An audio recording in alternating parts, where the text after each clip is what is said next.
Hi, everybody, and welcome to the Janel Burgess Show. I'm DJ Foster, joined by Grand Valley St head women's basketball coach, Janel Burgess. Coach, Hi, thanks for joining us this week. Thank you, DJ.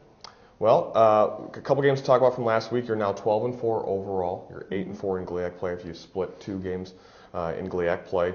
You went on the road first to Lake Superior State last Thursday and got a 69-56 win. You had 8 players score 6 or more points. A very team-balanced effort for you. You out-rebounded Lake Superior State 37-29, and on the road, that's certainly a big thing. And Brianna Taylor had 13 points, 8 rebounds, 7 assists.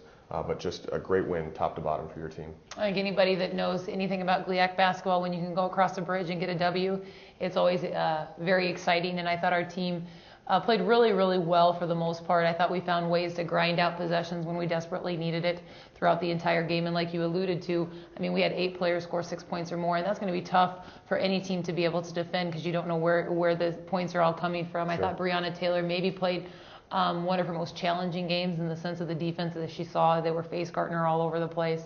And I thought she did a great job of showing composure. And you alluded to the fact that she got 7 assists. 7 assists is huge when you have somebody just draped all over you. And I thought she did a great job of composing herself. And then I thought our team did an overall good job of just ball movement and being able to pick apart their defense possession by possession. You come back home. It's a weird stretch for you because you play on the road, and then you come back home. We got home late Friday morning, technically 3 a.m. You got to come and turn around and play against Northwood on Saturday night. You fell 74-65 to the Timberwolves. Brianna again played well, 20 points, 8 rebounds, 5 assists. Kat LaPrairie had 15 points. Danny Crandall had 13 points, 8 rebounds. You got to look at the big stat. Northwood was 32 of 39 at the free throw line. You guys were just 10 of 14. Not a whole lot you guys can control in that aspect. Certainly, you can make your free throws when you get there, but Northwood plus 22 at the free throw line. Yeah, actually plus 25, I believe, which is crazy to think about. And, you know, we always have to take fault, though. I mean, we're the ones that are out there playing the game, and our young ladies have to understand, and we have discussed it, the importance of playing containment defense.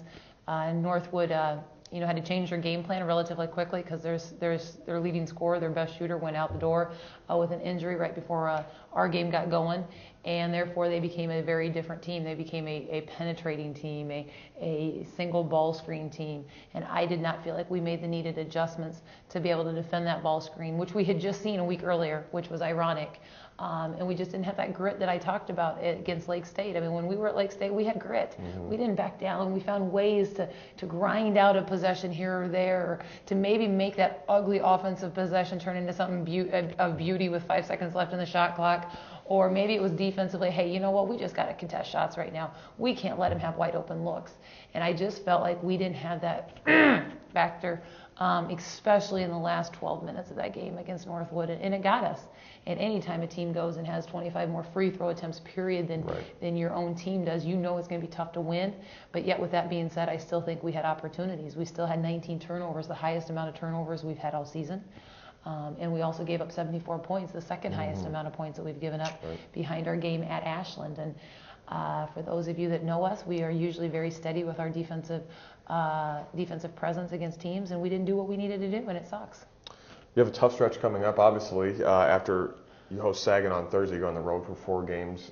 Talk about where your team's at right now. Do you like where you're at going into this stretch of the second half of the season, basically?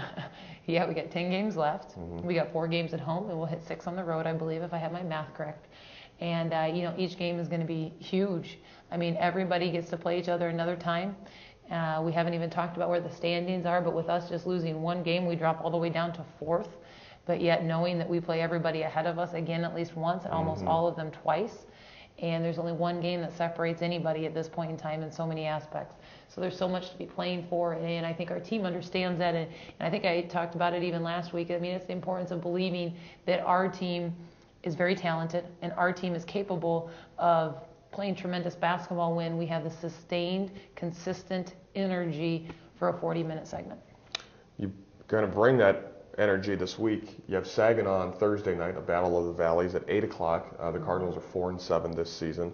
And then you're at Wayne State on Saturday at 3 o'clock. And Wayne State 8-3 this year. Maybe a little surprise for them starting off the year so well. But 2 tough games. We're in again a weird week with 1 home game, 1 road game.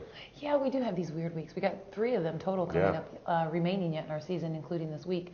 Saginaw, they have a great inside presence. My goodness, they have a freshman that's definitely probably going to be freshman of the year, shooting over 60% from the field in the low post from the floor, and averaging about 15 points a game. 6'3" kid that we are going to have to defend. There's no doubt that their offense goes through her, and we'll have to have some good post presence on her. And then Wayne State has similar characteristics in the sense that they got a big kid on the inside, but what they have is some really nice talent on the outside, if it's a shooter or if it's a penetrator or whatnot. So both of these games will challenge us, and both of these games are games that we can be successful, but we have to play Grand Valley basketball, and that's starting from the defensive end and then letting the defense create our offense. The Lakers 12-4 on the year, 8-4 in GLIAC, play their final home game for a couple of weeks this Thursday night at 8 p.m. against Saginaw Valley State here in the Fieldhouse Arena. Coach, good luck this week, and we'll talk to you again next week. Thank you. Thanks for watching the Janel Burgess Show here on the Grand Valley Sports Network.